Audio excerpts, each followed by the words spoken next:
Hello. Hi. Hi. Hello. There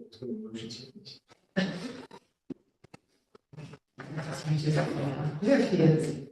Hi, Okay. Jeannie. Are you recording? Yes. Yes, okay. You're muted. All right. Good Just so evening. you know, Bartek is, I made you a co-host, Bartek, so you're all set to screen share. Thank you.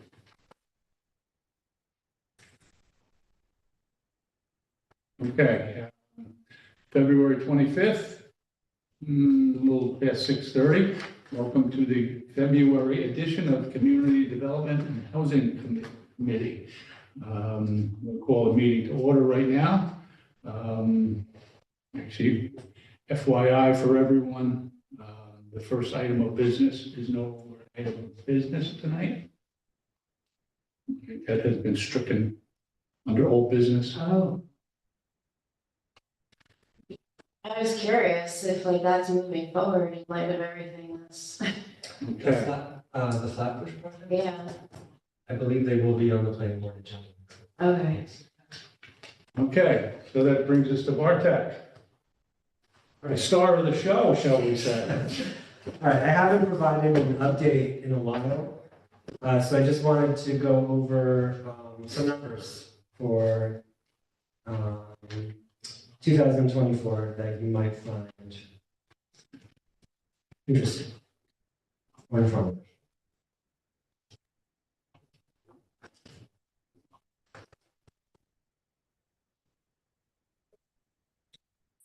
Okay, so here is the state of play, if you will, in terms of housing supply and the production of housing in the city of Kingston. So as of January 2024, I've begun to track, housing that is created here in the city. Because we set the goal to approve 1,000 housing units, but also it's a really good idea, obviously, to know what's actually being approved, be able to see what's working, and be able to, especially, judge some of the results from our new zoning code in particular. And so in 2024, we approved 48 new housing units. And that was across a total of 21 different projects. It's actually quite interesting. That total unit count, you could call it low, right? Relatively speaking, because we didn't have a major project approved in 2024, but we did have a lot of little projects approved throughout the city, which actually was one of the goals of the zoning code, was to encourage, more housing in every neighborhood and make smaller projects more feasible. And so, that's a single family adding a unit, or a duplex adding another unit.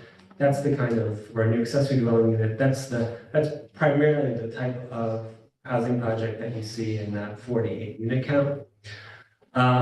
Because we didn't have, large projects approved under the zoning code definition, 46 are market rate, meaning that they're unregulated by the city, and 2 are affordable, meaning that they will be regulated by the zoning code. So far in 2025, it's early. We have approved 6 units across 1 project. Yep, go ahead. Is that the project on Emile Yes. in Warner? Mhm. So the paper said that there would be 1 to 4 affordable units? Sometimes when you speak to a developer, they say, yeah, this will be affordable, or, I'd like to have low rents. But it doesn't mean they might, when we say affordable, this is a deeded affordable unit that will be affordable forever, right? According Yeah, to the did code. they get county funding on the trust? They are not. Oh, okay, all right. Not So yet, it at would least have not to yet. have been, At yeah. least not yet. Okay. Yeah. So sometimes people say, oh, this is going to be all affordable. doesn't mean that they're willing to make it deeded Okay. as affordable based on our zoning code. That's a Okay. whole totally different thing, and some, semantics. Someone can say, I'm gonna try and keep rents affordable. Doesn't really mean much, when it comes to the city's regulation of that unit. In 2025, there are currently in terms of active, applications, there's 174 across 3 major projects. So we are definitely on track to surpass 2024 numbers, by many multiples perhaps. And those 3 major projects are the Baxter project on Broadway, the Housing Authority project, Michelle, that you just mentioned, and the Boulevard project. Those are the 3 major ones so far. And then under construction, we have over 300 housing units under construction actively in the city. And these are the projects, right, like Golden Hill, that were approved before the current zoning code and are now just getting underway. Any questions on these numbers? Does that include, Chizzos? It does. Okay. How many units have been built without, city, county, state subsidy? When we talk about Totally 315 housing units, none of them. That's what I figured. Yes. And where does, the land bank project on the avenues, where does that fit in on? They have not, It's not for the planning, board, right? yeah, they haven't submitted an application. So they're not currently included in any of these numbers. Oh, okay.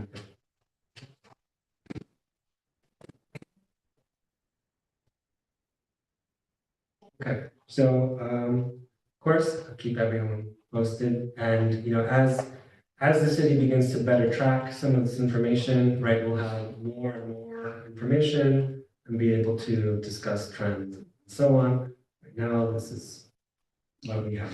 So no more ADUs yet? Nothing. There are,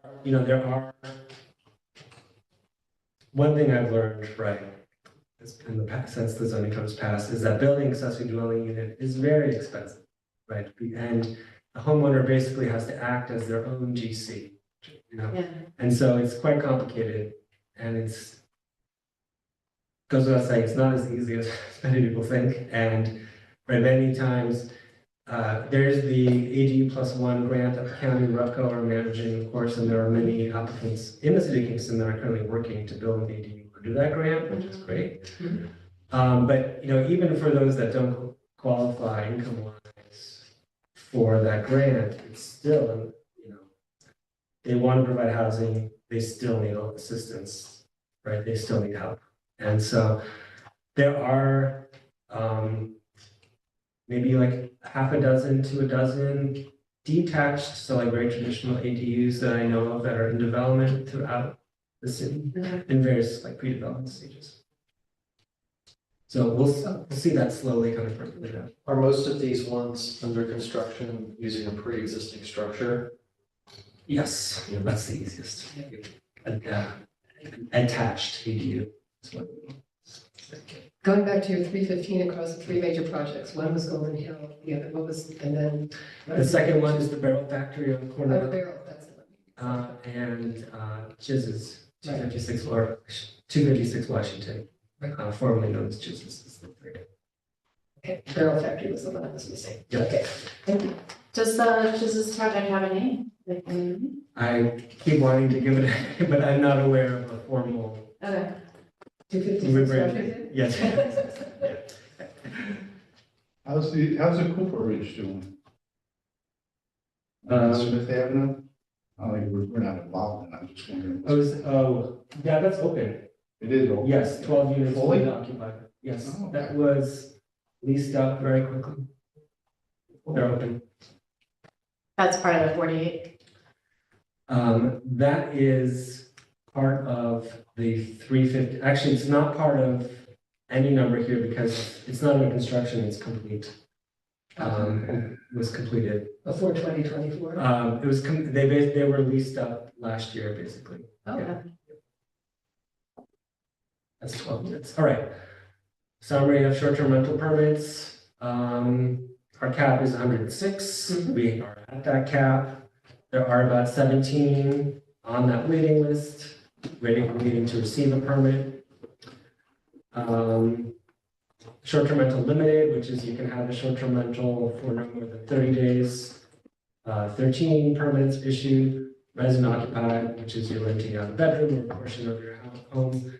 There's 13 of those issued.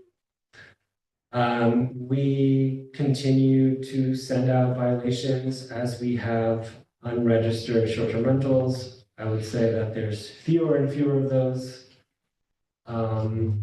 But we do continue to do that from time to time. And often it's people that just didn't know and they immediately take the listing down. And that's the majority of cases. So these Okay. short-term rentals that are on a waiting list, there's 17 of them, are they homes that are occupied, or are they just 17 homes sitting empty waiting to be? In most cases, there are a few individuals that say, I'm keeping this empty until I get a permit. But I would say that's just maybe one or two on that waiting list. Mostly it's just people that want the permit. For whatever reason. So if you have a permit, just sit on You could, yes, well, you would have to purchase, right, well, you mean like, yes, take up space in the one. I mean, there are permit holders that occupy their home, don't have plans to use a short-term rental, but have the permit anyway, just in case. In their case, but they're paying $650 annually, in order to get that permit.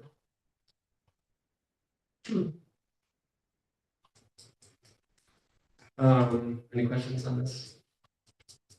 So presumably those 17 people could be waiting for a long time, as long as. Yeah, right. 106 just It's kept renewing. So there's no probably- way that- You know, at this point, they're waiting over a year. And there's no way to go in and check and see whether the people who apply for permits are using it, and as long as they're paid, they can get it. Yeah, I mean, we have it's called GovOS, a system, and it basically like links each permit holder with their listing. And so I can I see see. on my end, okay, most permit holders have linked a listing, that they're actively using. Okay. Now that state law has gone into effect for short-term rental registry, are we going to be participating in that in any fashion? To be honest with you, I think it's duplicative of what we Right. happen to be doing, Okay, but but they want us, do we have to give them our information? I haven't received any comments on that. And then because of that law, are we allowed to add an additional bed tax on top of the county tax or city tax? Yeah, we would need to seek state approval for that, as I understand. Occupancy tax. Okay, I thought it was like part of the, You can double check if okay, that's something that's changed. okay, it. yeah, me too. Okay, I have one more item, which is the business park. So, Sarah, I'm sorry. I've already heard it, but no, but I'm happy to hear it again. Yeah, so as I think you're aware, we did hire a firm, Borough Happold, to perform a study of the business park site and see whether it could be redeveloped for housing. And this just describes the premise behind that, right? Which is that in the 90s, the city made a major investment in this site, including a lot of infrastructure being brought up to the business park. And there was a large build out that was envisioned, most of which hasn't happened. But obviously the access road and the main utility lines are still going up there and not being used as, at capacity. And because, despite some of the topography challenges, ecological challenges, this is a large site and is really accessible to some new amenities that I think are quite exciting, including the new state park, and kind of some other investments that are being made in the area. And so I think this was the premise of the study and why, we thought it would be worthwhile review. So Borough Happel is complete with this study. And basically that the global view is that the east side of the business park should be preserved completely. This would preserve the view shed on the Hudson River facing slope. There's some kind of steep cliffs on that side anyway, and it also would ensure really, in terms of habitat connectivity, kind of one contiguous forest parcel on the business park site with the state park. And they completed a massing, basically a massing review of what could be developed on that west side. And so you see a basic view of that here. And then this is a potential rendering of what that would look like, kind of more or less built out. So I'm not going to get into detail on this rendering tonight, but I do want to kind of some take-home message of this of the study, which is Borough Happel concluded that a mixed development could happen up on the business park. Up to 600 housing units could be located there, given the existing infrastructure and some of the site topography. Of course, that would be developed probably over a long period of time and probably be done in a phased approach. There's an opportunity for new public spaces up on the business park to serve the new community. And there's a host of possible connections that could be made to the state park and also the surrounding neighborhoods as well. And above all, Borough Happel believes that the best approach is the conservation approach, right? Which will prioritize selective clearing and then also leave at least half of this park preserved as open space, especially on the eastern side. Some of the next steps here is that the property is owned by the Kingston Local Development Corporation. And so if there is a role for the city, it's going to be a collaboration between the city and the KLDC to determine roles and responsibilities and, the possible process to find a development partner. And there's a host of key considerations that have to be determined, which is the phasing, the timeline, and then also the approach for building out the infrastructure on the site. That will primarily include thinking about water and also thinking about there's the road that goes up there, it's Corporate Drive. It was never finished, but it was envisioned as finished. So that road would have to be finished in some state for this development to happen. That's all I have on this, but I just wanted to provide an update that the study is complete, and next step would basically be to collaborate on the KLDC on the next steps. Has there been any kind of polling, like do people want to live up there? I haven't, right, I mean, have you spent a lot of any time up there? I've gone up Yeah, there. yeah. It just, I know that it would be different once, like, there's a mixed use project going on, but. Right now, the site has some challenges, right? Yeah. Like, the only way up there is you have to drive, there's no sidewalk on Right. Corporate Drive. You get up there and there's a large parking lot for Howmet, not much else. Yeah, There's not much else. yeah.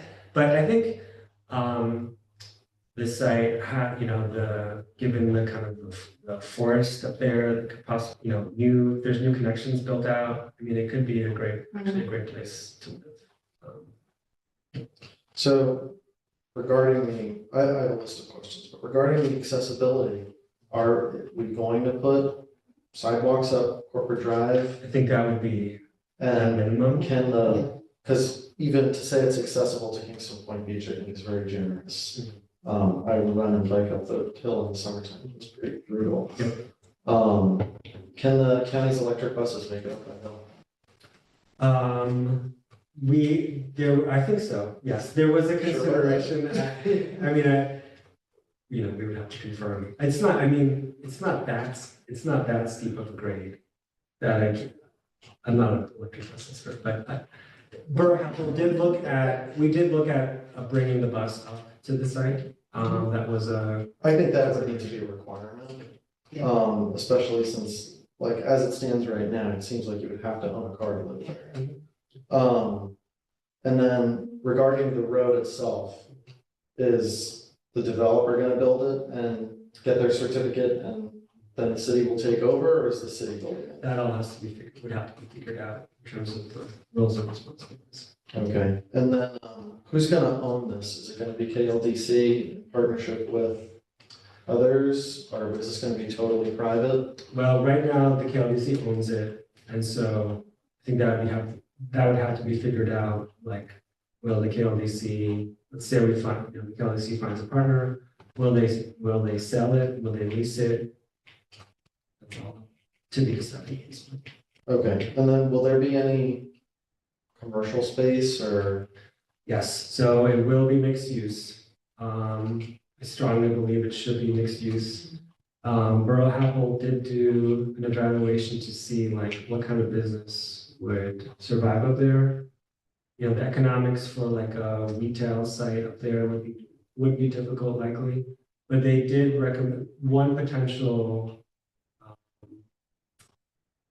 commercial use could be like a medical office, some kind of a medical office. Like that could actually work up there, at the very least. We need a bodega up there.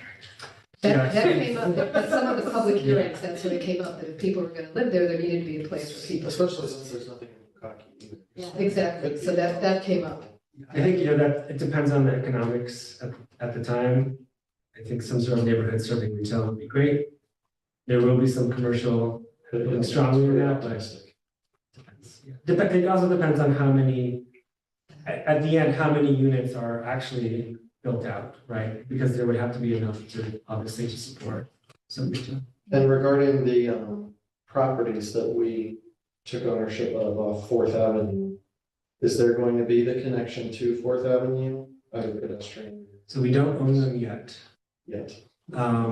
That's a communication for next month that we put Okay. in. So there, Borough Apple did, and I'll just briefly see if I can.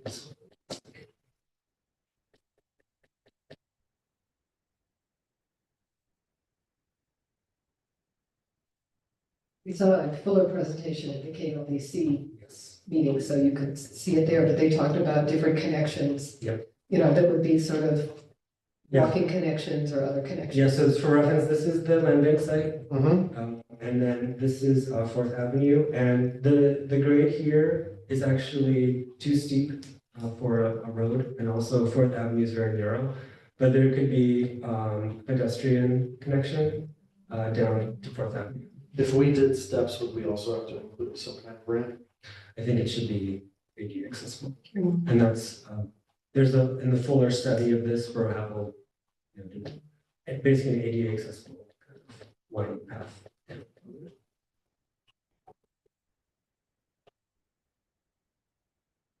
Does Jeannie have any questions?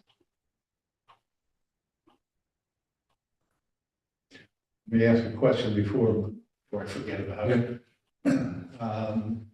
Having spent a lot of time down here as a kid, I know there's extensive caves, mostly man-made, that go miles underneath there. Has that been looked at? Yeah. Make sure of the stability of it? I think it would need to be further reviewed, right, in the pre-development, but most of to our current understanding, based on some of the analysis done in the 90s, where we would propose to put development is outside of the cave system. So That's pretty, I mean, that is a big system of Yep. caverns. Mhm. Some of them are cavernous. Yes, yes. So how are we gonna make sure that the residents up there don't fall into? Fall Well, Right, because the other half of the proposed street would be open space that I would assume has some level of well, I mean, accessibility. I don't know if it's like the situation where there's like holes in, I mean, I don't think it's a situation where suddenly there's a hole in the ground, but that can be obviously reviewed as part of.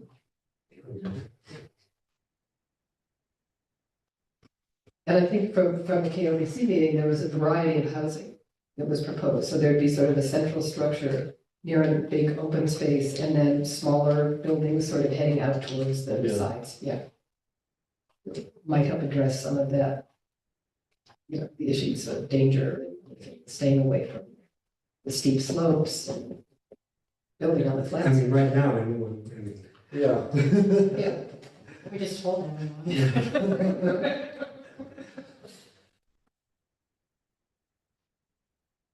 What else? It's like Jane left. That sounds pretty cool. right, so that's the update, that's all I have. Thank you.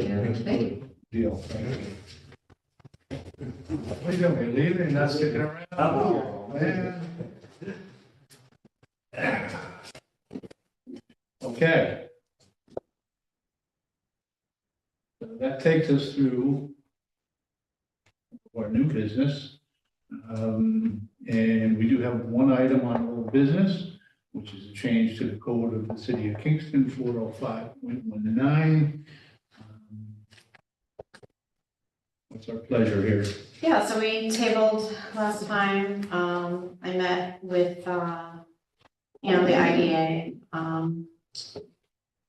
and it's like not something that we can put in place, it would have to be by project if they were to go to the IDA, people want housing, they want affordable housing, but they also don't want pilots. So, I think it's really hard as we see like what's being built, has to have deep, a lot of incentives from the state. And subsidies, Yeah. yeah. Which already exist.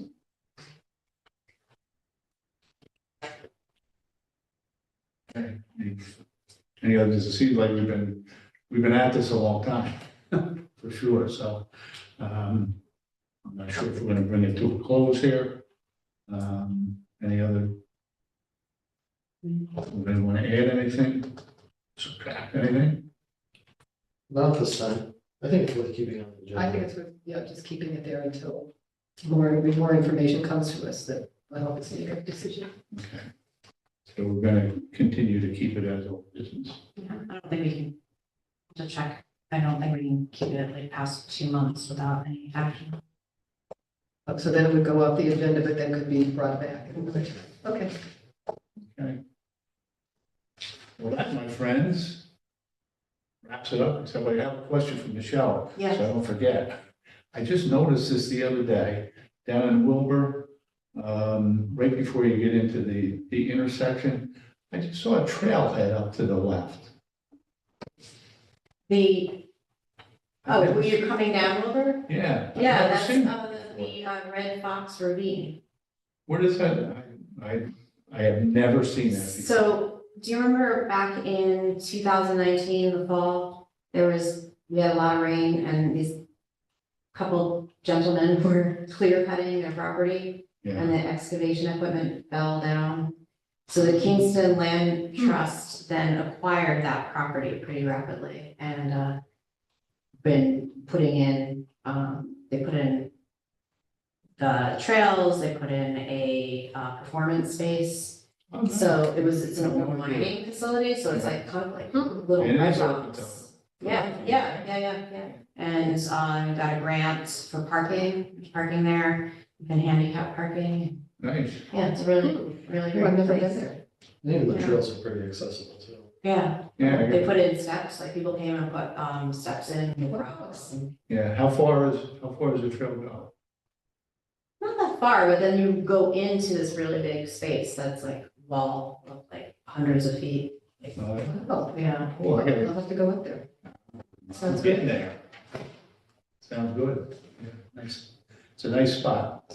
Looks pretty isolated down there for being in the middle of Kingston. I know, no, they're really cut off down there. It's just, it's wild. They're just, It like, is, you're- it's totally constrained land. You're in a whole different Yeah. world down there. So, and then the city just closed on the property, along Beale, so. Yeah, great. It's really going to be beautiful.